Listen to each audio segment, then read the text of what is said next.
성령님, 좋은 아침입니다. 이 시간 성령님을 초청합니다.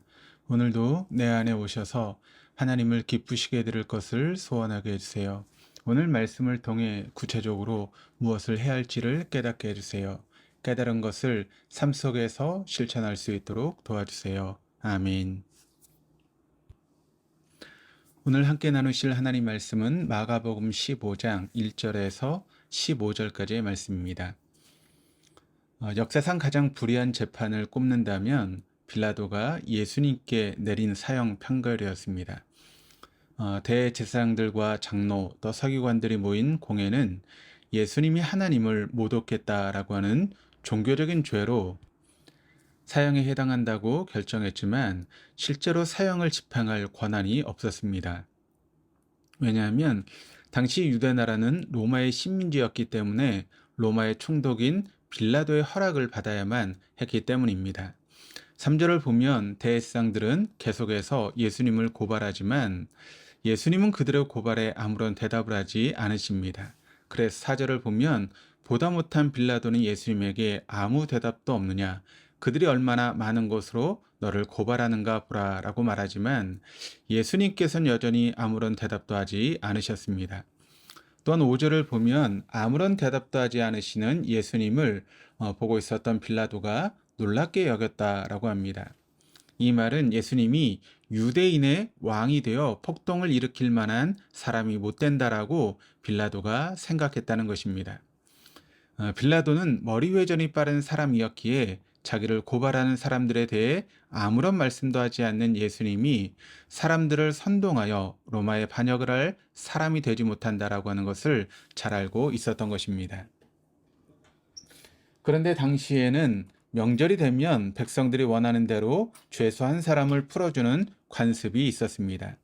예수님이 잡히시던 때는 유월절 명절 기간이었기 때문에 당시 예루살렘에는 엄청나게 많은 사람들이 몰려 있었으므로 백성들의 환심을 사는 것도 필요했습니다. 빌라도는 몰려든 많은 유대 백성들이 석방해 달라는 주인을 예수님으로 생각했습니다. 그래서 9절을 보면 너희는 내가 유대인의 왕을 너희에게 놓아주기를 원하느냐라고 그렇게 물어봅니다. 왜냐하면 빌라도는 대제사장들이 예수님을 시기하였기에 엉뚱한 죄로 고발하고 자기에게 넘겨준 줄을 잘 알고 있었기 때문입니다. 빌라도는 몰려든 유대인들이 그저 단순히 재판을 구경하러 왔거나 예수님을 풀어달라고 온 줄로 알고 있었습니다. 그래서 같은 유대인인 예수님을 풀어주면 백성들이 박수치며 좋아할 줄로 생각했고 덩달아 자기 인기도 유대인들에게 높이 올라갈 줄로 생각을 했던 것입니다. 그러나 빌라도가 생각한 것과는 정반대로 대제사장들의 충동질에 넘어간 무리들이 바라바를 풀어달라고 하자 빌라도는 당황하게 됩니다. 12절을 보면 빌라도가 또 이렇게 대답하여 이르되 그러면 너희가 유대인의 왕이라는 일을 내가 어떻게 하랴라고 말하고 있습니다. 예수님을 어떻게 할 수 있는 선택권은 그 무리들에게 있는 것이 아니라 빌라도 자신에게 있는 것인데도 무리들에게 환심을 사고자 끌려가고 있는 빌라도의 모습을 보게 됩니다. 빌라도의 법정 앞에 모인 유대 군중들은 소리를 지르며 예수님을 십자가에 못 박으라고 하자 14절에 빌라도는 어찌 미냐 무슨 악한 일을 하였느냐라고 말합니다. 그러자 모인 군중들은 더욱 크게 소리 지르며 예수님을 십자가에 못 박게 하라고 합니다. 빌라도는 예수님이 무슨 악한 일을 한 것이 있기에 십자가에 못 박으라고 하느냐라고 하는 것입니다. 그러나 대제사장들의 선동에 의해 분별력을 잃은 군중들은 더욱 강하게 예수님을 죽이라고 소리를 지르는 것입니다. 그렇다면 예수님을 십자가에 못 박으라고 크게 소리치고 있는 이 사람들은 도대체 어떤 사람들입니까? 그 무리들 가운데 많은 사람들은 이미 대제사장에게 매수를 당한 사람들이었습니다.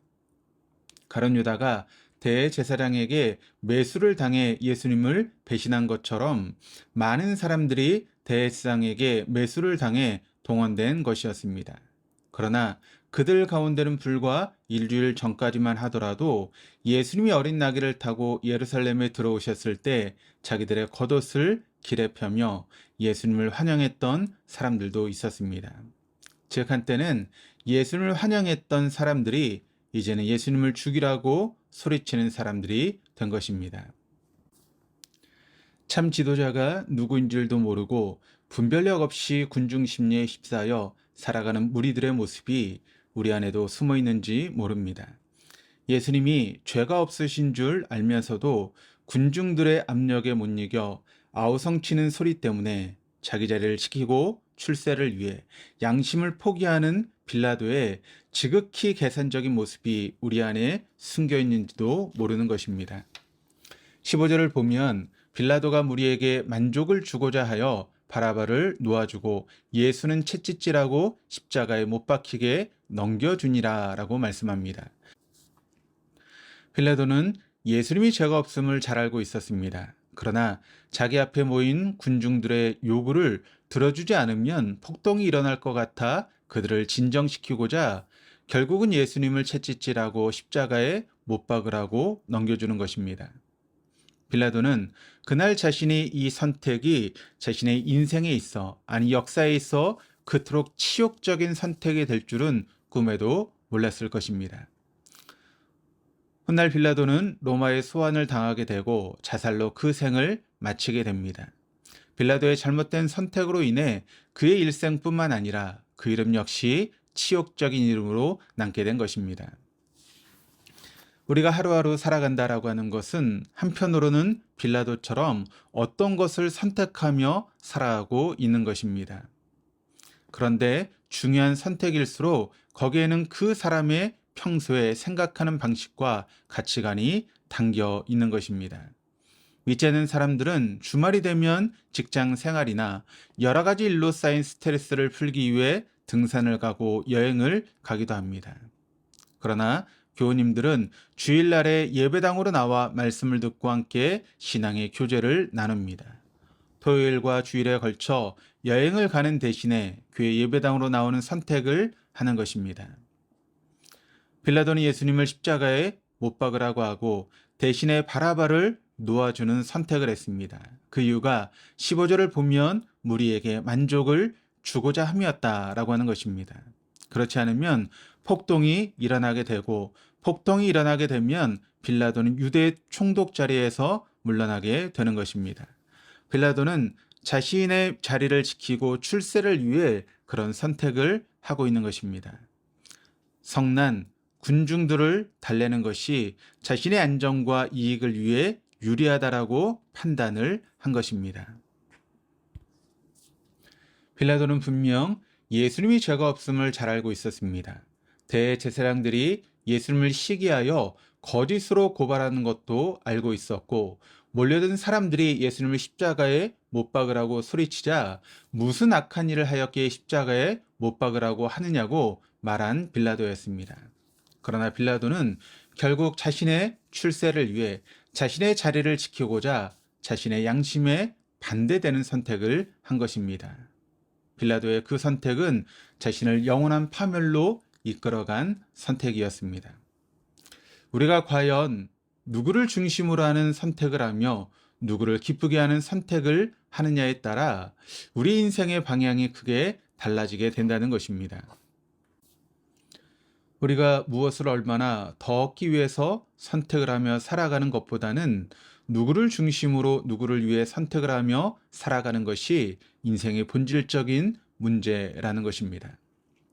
나의 만족과 나의 이익만을 위한 선택이 아니라 주님이 바라시고 원하시는 선택을 하며 우리 인생의 방향을 정할 때 주님께서는 우리 인생의 참 주인이 되어주시고 모든 것을 책임져 주시는 우리의 영원하신 목자가 되어주실 것입니다. 오늘도 영원하신 목자와 함께하는 복된 한 날 되어줄 수 있기를 주님의 이름으로 축원합니다. 기도하시겠습니다.